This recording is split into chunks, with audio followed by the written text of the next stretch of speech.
तो हेलो दोस्तों, तो आज हम स्टार्ट करेंगे अपने ब्लड के दूसरे पार्ट को, प्लाज्मा के बारे में स्टार्ट करेंगे। कुछ एरिथ्रोपोइसिस के बारे में जानेंगे, माइक्रोसिटिक एनीमिया के बारे में जानेंगे, एनीमिया के टाइप क्या क्या होते हैं, हीमोग्लोबिन के बारे में थोड़ा बहुत जानेंगे। आइए हम स्टार्ट करते हैं। तो नाउ सबसे पहले कुछ टर्मिनोलॉजी देख लेते हैं, जैसे सीरम किसको कहते हैं, लिम्फ किसको कहते हैं। तो सीरम क्या होता है? सीरम होता है, अगर हम क्या करें कि जो सीरम होता है, अगर हम प्लाज्मा में से जो क्लॉटिंग फैक्टर है उनको अगर हम अलग कर दें तो जो हमारे पास फ्लूइड आता है उसको हम सीरम कहते हैं। तो सीरम क्या है? प्लाज्मा में से अगर हम क्लॉटिंग फैक्टर हटा दें। क्लॉटिंग फैक्टर हमारे कितने होते हैं? 13 क्लॉटिंग फैक्टर होते हैं। तो वो उसके बारे में नाम हम बाद में बताएंगे। तो ये हमारा हो गया सीरम के बारे में। अगर हम लिम्फ की बात करें तो लिम्फ क्या होता है? लिम्फ होता है, अगर हम ब्लड में से ब्लड सेल्स को हटा दें और जो बड़ी बड़ी प्रोटीन हैं मैक्रोफेज उनको हटा दें तो जो फ्लूइड बचता है उसको हम कहते हैं लिम्फ। तो ब्लड में से क्या हटा दें? ब्लड में से अगर हम जो आरबीसी है, प्लेटलेट्स है, इनको अलग कर दें, या मैक्रो प्रोटीन है, इन चीज़ों को अलग कर दें ब्लड से, तो जो हमारे पास फ्लूइड बचता है उसको हम कहते हैं लिम्फ। तो अगर हम आरबीसी की, रेड ब्लड सेल्स की बात करें तो रेड ब्लड सेल्स की जिसकी हिंदी होती है लाल रुधिर कणिका, इसका फॉर्मेशन हमारे बोन मैरो यानी रेड बोन मैरो, लाल अस्थि मज्जा में होता है। शुरुआत में जब जो एम्ब्रियोनिक पीरियड में होता है, एम्ब्रियोनिक पीरियड का मतलब कि जब बेबी अपने माँ के मतलब कि यूट्रस में होता है तब उसको कहते हैं एम्ब्रियोनिक पीरियड, यानी जब बेबी अपने माँ के गर्भ में होता है तो उसको बोलते हैं एम्ब्रियोनिक पीरियड। तो एम्ब्रियोनिक पीरियड में क्या होता है? 0 से 3 9 महीने की इंट्रा यूट्राइन लाइफ होती है। बेबी अपने माँ के गर्भ में 9 महीने तक रहता है। तो 0 से 3 मंथ तक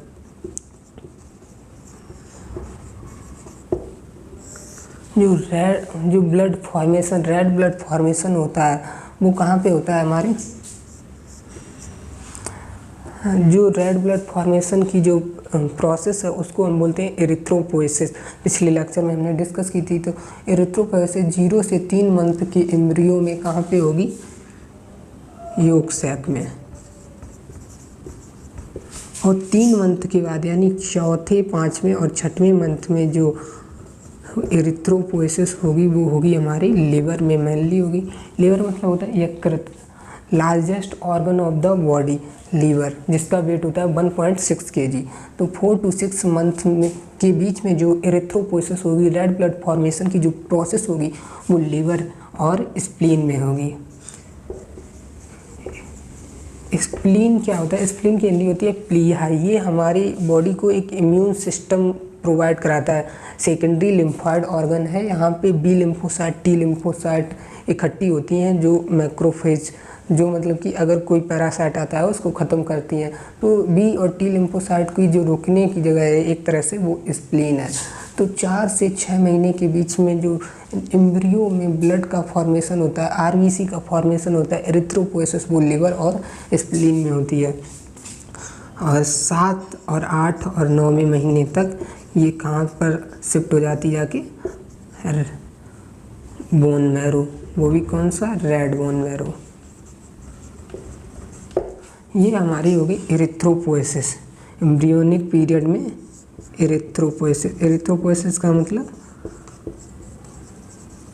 रेड ब्लड सेल फॉर्मेशन की जो पूरी प्रोसेस है।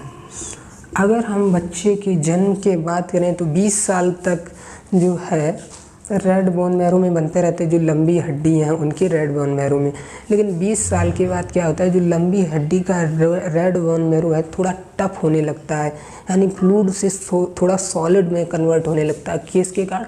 जो फैटी टिश्यू है उसके डिपोजिशन के कारण। तो क्या होता है 20 साल के बाद जो मैनली ब्लड है वो जो ह्यूमरस और टिबिया, ह्यूमरस ये वाली जो अपनी यहाँ से लेकर यहाँ तक की जो आर्म की जो वेन है इसका नाम ह्यूमरस, इसके जो प्रॉक्सिमल एंड डिस्टल एंड है, एंड के अंदर रेड बोन मैरो होता है, वहाँ पे एरिथ्रोपोएसिस होती है 20 साल के बाद। और जो हमारी पैर की जो टिबिया हड्डी होती है उसमें एरिथ्रोपोएसिस होती है। और जो हमारी ये बीच की स्टर्नम है और पीछे की वर्टिब्रा है इनमें और रिब्स है इनमें मेनली 20 साल के बाद एरिथ्रोपोएसिस होती है। तो 20 साल के बाद जो mainly bone blood formation site है आफ्टर 20 ईयर्स। एरिथ्रोपोएसिस कहाँ पे होती है? जो मैं ये वाली हमारी बोन है इसका नाम होता है स्टर्नम। तो ये होती है हमारी स्टर्नम में, और पीछे वाली जो हड्डी होती है रीढ़ की हड्डी इसको बोलते हैं वर्टिब्रल कॉलम।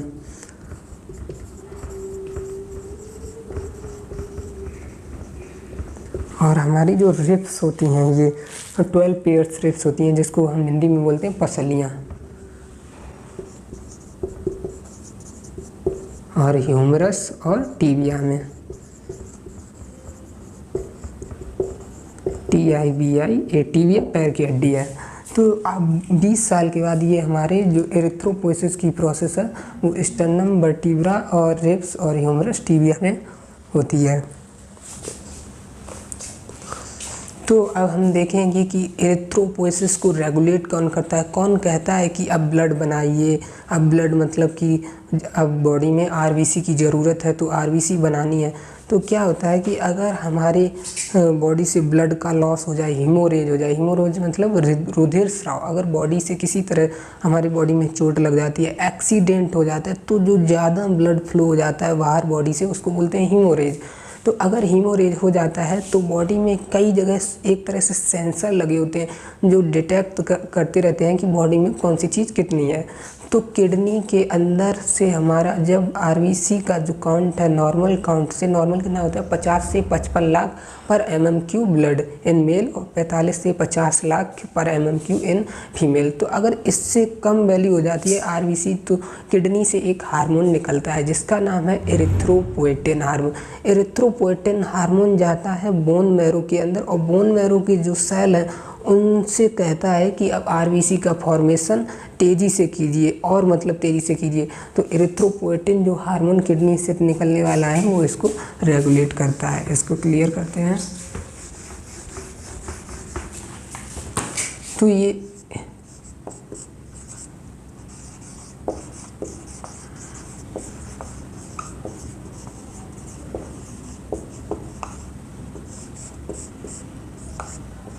एरिथ्रोपोएटिन हार्मोन जो होता है ये किडनी से निकलता है। किडनी क्या करती है? निकालती है एरिथ्रोपोएटिन हार्मोन को। ये क्या करता है? बोन मैरो में जाता है और बोन मैरो से क्या करता है? जो एरिथ्रोपोएसिस की प्रोसेस है उसको प्रमोट करता है।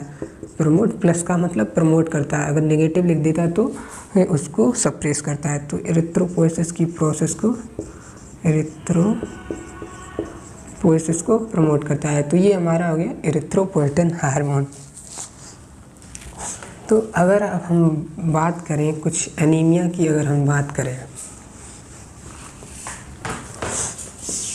एनीमिया कहते किसको है? अगर हमारे ब्लड में जो हीमोग्लोबिन या RBC का नॉर्मल काउंट से अगर कम हो जाए तो हम उसको एनीमिया कहते हैं। जैसे RBC का नॉर्मल काउंट है 50 लाख अगर एवरेज की बात करें, और हीमोग्लोबिन की अगर एवरेज की बात करें तो ये 12 to 16 होता है।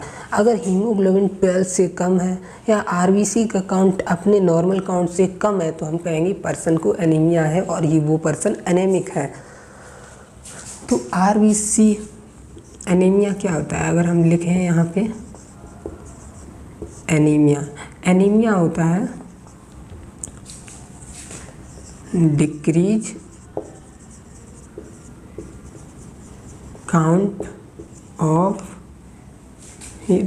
या नॉर्मल वैल्यू हीमोग्लोबिन या RBC इन ब्लड, इसको ही हम बोलते हैं एनीमिया।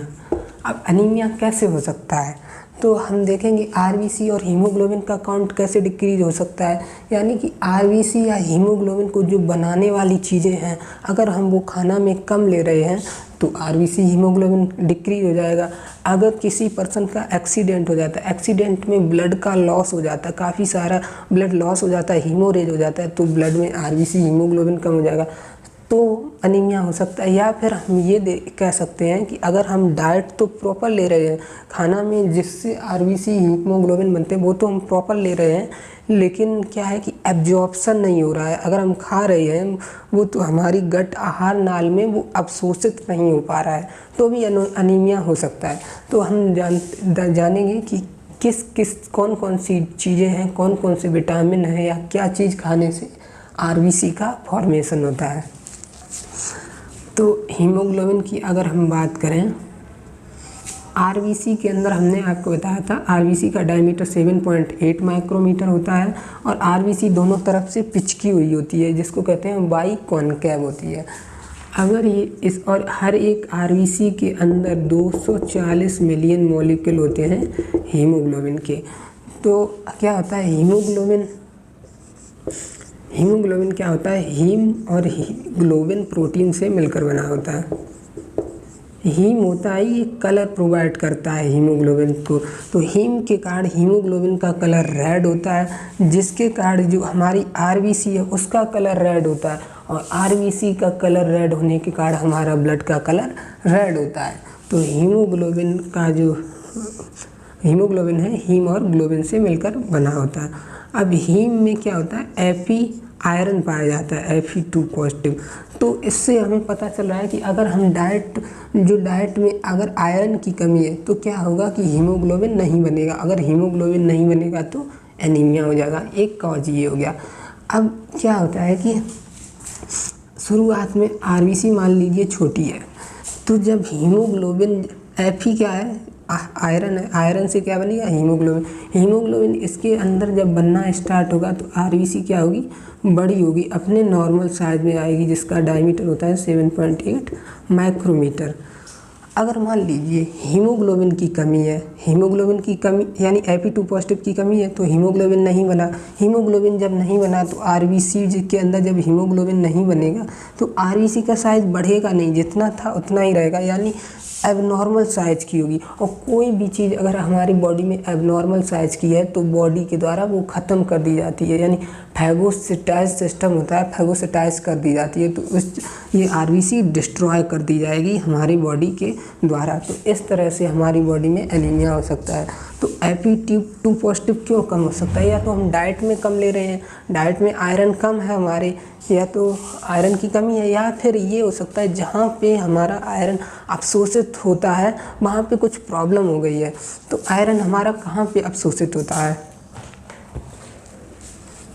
आयरन हमारा जैसे हमारी ये गट है, ये मान लीजिए मुंह है हमारा, माउथ से स्टार्ट कर रहे हैं, ये हमारी ईसोफेगस के बाद हमारा आता है स्टोमच, स्टोमच आता है। स्टोमच के बाद हमारा आता है स्मॉल इंटेस्टाइन के 3 पार्ट होते हैं, duodenum, jejunum, ilium.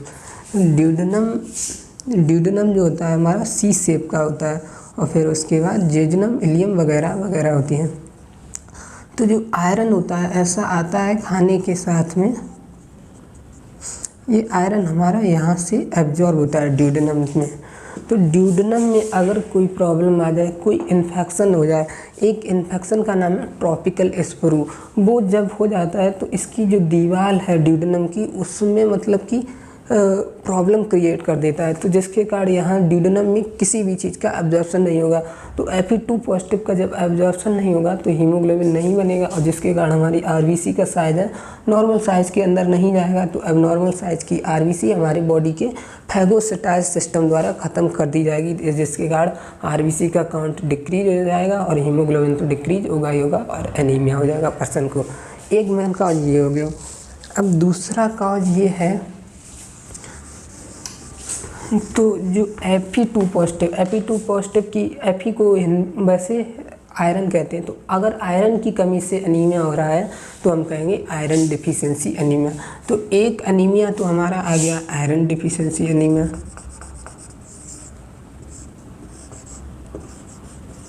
Iron deficiency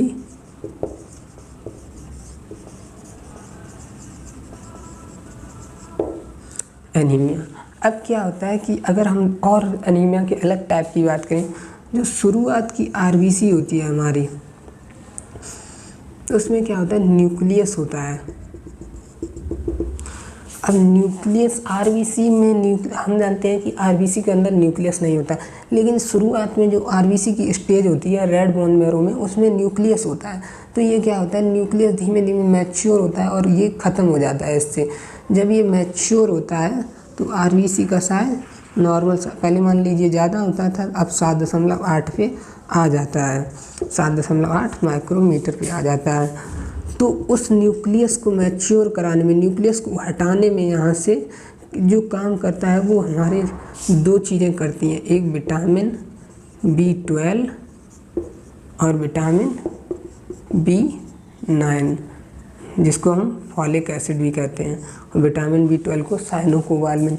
तो ये दो विटामिन हैं कि न्यूक्लियस को मैच्योर करवाते हैं, जिसके कारण आरबीसी का साइज अपने नॉर्मल साइज पे आ जाता है। अगर ये विटामिन B12 और विटामिन B9 होंगे तो ये न्यूक्लियस मैच्योर नहीं होगा, तो आरबीसी का साइज नॉर्मल साइज के बराबर नहीं होगा और एबनॉर्मल साइज हमारी बॉडी के फेगोसाइटोसिस सिस्टम के द्वारा ख़त्म कर दी जाएगी, तो भी हमारा एनीमिया हो जाएगा। तो उस एनीमिया को हम कहेंगे B12 या B9 डिफिशिएंसी एनीमिया। अब अगर हम साइज के बेसिस पे बात करें तो यहाँ पे क्या हो रहा है, जो आरबीसी है अपने साइज से बड़ी एबनॉर्मल साइज की आरबीसी है, यानी कि बड़ी साइज है तो हम इसको कहेंगे बड़ी आरबीसी डिस्ट्रॉय की जा रही है, तो हम इसको कहेंगे मैक्रोसिटिक एनीमिया। तो B12 और B9 की डिफिशिएंसी में मैक्रोसिटिक एनीमिया हो रहा है। लेकिन अभी हमने आयरन की कमी में देखा, आयरन में क्या था, आरबीसी छोटी होती है, तब उसके अंदर हीमोग्लोबिन जब जाता है तो आरबीसी का साइज बड़ा होता है, नॉर्मल साइज के बराबर। तो आयरन की डिफिशिएंसी में छोटी आरबीसी को ख़त्म कर दिया जा रहा है। तो आयरन की कमी के कारण माइक्रोसिटिक एनीमिया और विटामिन B12 या फिर विटामिन B9 की डिफिशिएंसी से मैक्रोसिटिक एनीमिया। तो आयरन की डिफिशिएंसी से हमारा होगा माइक्रोसिटिक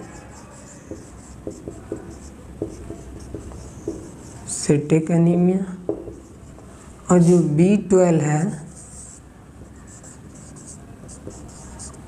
और फॉलिक एसिड, विटामिन B9 को फॉलिक एसिड भी कहते हैं, इसकी कमी से जो एनीमिया होगा उसको बोलेंगे हम मैक्रोसिटिक एनीमिया।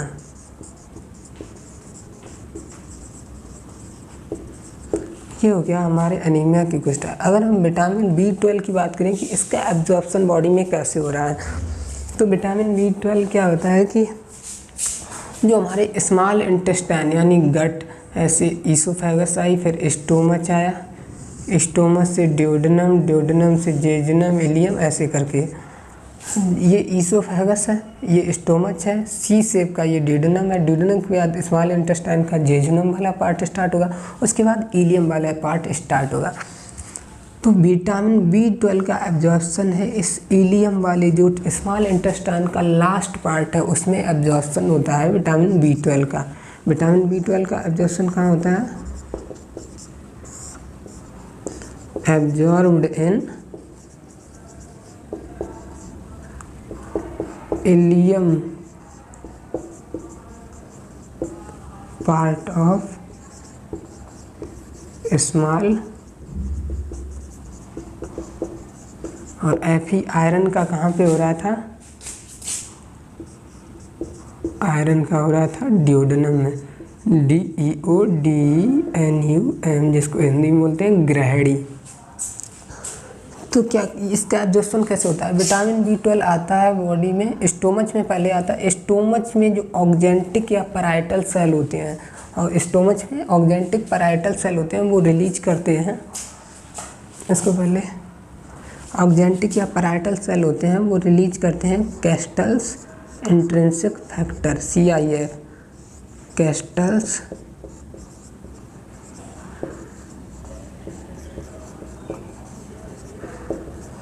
इंट्रिंसिक फैक्टर, इसको रिलीज करते हैं। ये क्या करता है, विटामिन B12 से बंध जाता है और बंद करके ये इसका एब्जॉर्प्शन इलियम में कराने में हेल्प करता है। तो या तो विटामिन B12 अगर हम डाइट में ना लें तो हमारा एनीमिया होगा, या कैस्टल्स इंट्रिंसिक फैक्टर निकलना बंद हो जाए जो हमारे स्टोमच से निकलते हैं, तो उस केस में हमें विटामिन B12 का एब्जॉर्प्शन नहीं होगा तो हमें एनीमिया हो जाएगा। तो इसको हम क्या देखते हैं, कैस्टल्स इंट्रिंसिक फैक्टर कहाँ से निकल रहे हैं, स्टोमच के ऑक्जेंटिक या पैराइटल सेल में। अगर किसी तरह से स्टोमच के ये सेल हैं डिस्ट्रॉय हो जाए, डैमेज हो जाए, ये स्टोमच की जो वॉल है वो ख़राब हो जाए किसी तरह से, तो कैस्टल्स इंट्रिंसिक फैक्टर सीक्रेट नहीं होंगे। जब कैस्टल्स इंट्रिंसिक फैक्टर सीक्रेट नहीं होंगे तो ये विटामिन B12 से बाइंड नहीं होंगे और विटामिन B12 का एब्जॉर्प्शन नहीं होगा। तो विटामिन B12 की डिफिशियंसी से हमने बताया मैक्रोसाइटिक एनीमिया हो जाएगा, क्योंकि विटामिन B12 न्यूक्लियस के मैचुरेशन में सहायता करता है। तो इस तरह से हमारे कुछ एनीमिया के ये पार्ट हो गए हैं। तो आज के लेक्चर को हम यहीं एंड करते हैं। Okay, thank you.